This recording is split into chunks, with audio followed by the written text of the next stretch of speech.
Assalamualaikum, balik lagi di channel aku. Apa kabarnya nih teman-teman? Semoga sehat selalu ya. Seperti biasa, aku mau nge-share lagi kegiatan aku. Dan ya, ini kegiatan aku di pagi hari. Nah, jadi tadi tuh aku udah mandiin anak aku yang pertama. Terus ini lanjut mandiin anak aku yang kedua, yang bayi, karena si kakak tuh lagi ganti baju. Dan ganti bajunya tuh udah sendiri ya teman-teman, jadi nggak harus aku yang gantiin baju. Udah selesai mandi, ini lanjut mau pakein baju yang bayi. Oh ya, usia anak aku nih sekarang 2 bulan 1 minggu ya, 1 minggu lebih kayaknya. Pokoknya aku juga nggak ngitung, pokoknya tuh usianya 2 bulanan lebih lah, cuma belum masuk 3 bulan ya. Oh ya, nih aku mau kasih tips cara gimana pakai baju di usia dari newborn sampai bisa dibilang kepalanya sampai tegak gitu ya. Jadi caranya tuh bajunya tuh digulung dulu, baru deh diangkat kepalanya.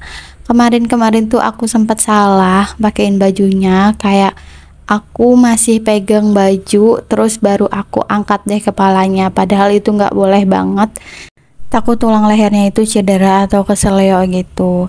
Nah, aku taunya itu dari IG juga, dari yang IG yang tentang isinya ilmu parenting. Soalnya walaupun aku udah punya anak 2, ilmu parenting tuh harus tetap di-upgrade ya teman-teman. Soalnya kan namanya perkembangan zaman juga selalu upgrade juga. Jadi perkembangan untuk ngurus anak juga selalu yang namanya itu setiap ini tuh berbeda setiap tahun gitu. Jadi aku masih baca-baca juga nih di IG gitu. Kadang juga aku suka lihat juga di YouTube gimana sih caranya atau ngurus bayi itu gimana gitu kan. Namanya walaupun aku udah punya anak 2, tetap ya harus di-upgrade ilmunya. Karena masih banyak banget juga ilmu parenting yang gak aku tahu. Kayak misalkan manfaat time time kayak gini tuh ya. Aku pas anak pertama tuh nggak tahu me time kayak gini, dan untuk anak kedua aku usahain untuk time time kayak gini karena manfaatnya banyak, biar cepet tengkurap, terus juga merangsang motorik gitu kan, motorik kasar, motorik halus gitu. Jadi sebisa mungkin aku upgrade gitu ya untuk ilmu parenting. Pokoknya ambil baiknya dan buang buruknya ya. Pokoknya semua orang tua pingin yang terbaik buat anaknya ya kan. Nah, dilanjut, ini anak aku kan tadi udah selesai pakai baju, dan ini lagi pakai hair lotion sama ayahnya. Jadi anak aku tuh selalu nempel sama ayahnya kalau misalkan ayahnya tuh lagi ada di rumah. Dan ini kebetulan suami aku lagi ada di kontrakan karena lagi overship, jadi lagi ada di rumah. Dan ya seperti itulah ya, kalau misalnya anak perempuan tuh emang cinta pertamanya tuh kepada ayahnya, jadi apa-apa nempel gitu sama ayahnya, nggak mau ketinggalan lah pokoknya. Kadang sampai suami aku tuh mau berangkat kerja itu diintilin. Dan lanjut, ini aku udah beli lauk matang untuk makan siang nanti. Soalnya sekarang tuh aku udah jarang banget yang namanya masak. Paling tuh aku tuh masak cuma kayak bikin nasi goreng, terus untuk dadar telur gitu. Pokoknya yang buat sarapan-sarapan doang gitu. Kalau misalkan untuk makan beratnya, makan siang gitu, itu udah jarang banget. Soalnya emang aku tuh lagi males, terus juga emang menurut aku lebih praktis gitu kan untuk beli gitu. Tapi mungkin nanti ya aku kumpulin semangat dulu untuk masak. Soalnya aku ngerasa masak ini tuh butuh waktu yang lama, terus aku juga takutnya kecapean. Jadi ya udah, aku sekarang tuh lebih memilih untuk beli lauk aja dulu gitu, karena kan aku masih masa menyesuaikan gitu gimana caranya. membagi pekerjaan rumah kayak misalkan masak, terus nyuci piring, nyuci baju gitu kan. Jadi pokoknya mungkin next ya, aku pokoknya ngumpulin niat dulu untuk masak karena aku emang ada niatan juga ya untuk ngerikuk masakan yang ada di IG. Aku ngefollow akun masak-masak gitu. Kelihatannya tuh masakannya enak-enak. Jadi nanti mungkin next aku bakalan share juga resepnya, tapi nunggu aku ada niat dulu ya teman-teman, baru nanti aku share karena semua rikukannya tuh pada enak gitu di komenannya, jadi aku juga pengen ngerikuk juga. Nah ini udah selesai tadi aku masak nasi, jadi ini lanjut aku mau beresin cucian piring yang udah dicuci tadi. Dan ini suami aku juga bantuin aku untuk ngeringin pakaian karena hari ini aku ada jadwal untuk nyuci baju. Nah berhubung suami aku ada di rumah, jadi aku selalu tuh minta tolong sama suami bantuin pekerjaan rumah. Ya walaupun pekerjaan rumahnya tuh ya kayak gini-gini aja, tapi kan pekerjaan rumah tuh banyak ya teman-teman yang nggak ada habisnya gitu. Belum nyapu, belum ngepel.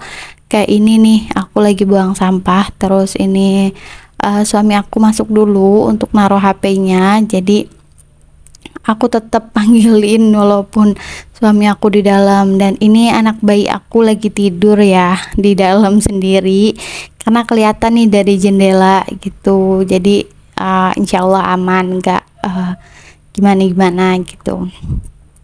Nah jadi aku selalu memanfaatkan suami aku kalau misalnya lagi libur, jadi aku minta tolong terus, kayak misalkan nyuci piring gitu, terus nyuci baju. Pokoknya jadwalnya tuh selalu kalau misalkan suami aku ada di rumah itu suami aku yang nyuci, walaupun nyucinya pakai mesin cuci ya, tetap aja nyuci pakai mesin cuci juga butuh tenaga ya kan, ada yang sama pasti dong ya kan.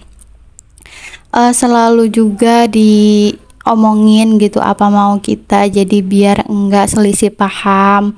Pokoknya kalau misalkan minta bantuan tuh harus ngomong yang baik-baik gitu. Dan alhamdulillahnya suami aku tuh mau nolongin gitu pekerjaan rumah, karena ya sebelumnya tuh aku udah ngomongin kalau misalkan sehabis lahiran nanti tolong bantuin aku.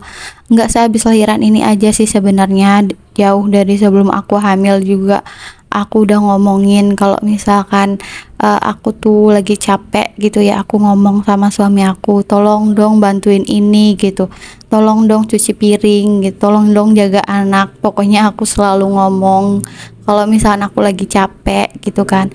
Ya namanya manusia ya, ibu rumah tangga juga pasti yang namanya ngerasain capek.